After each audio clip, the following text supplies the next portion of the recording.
Hello বন্ধুরা, চলো তোমাদের সাথে একটা রেসিপি শেয়ার করি। সেই রেসিপিটার নাম হলো ডিম পাতায় করব। তো তোমরা জানি না কারা কারা ডিম পাতায় খেয়েছো।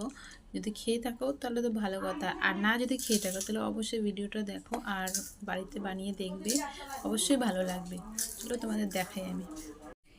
এখানে আমি আলু, পেঁয়াজ, লঙ্কা, জিরে, ধনেপাতা, তেল, নুন, হলুদ সব দিয়েছি এর মধ্যে। এবার এটাকে আমি মাখবো। আর এখানে পাশে দেখো আমি ডিমগুলো কেটে রেখেছি। আর নিচের কলা পাতা রয়েছে, তো কলা পাতার মধ্যে আমি বানাবো। পাতুরিটা তো কলা পাতার মধ্যে দিয়েই করব।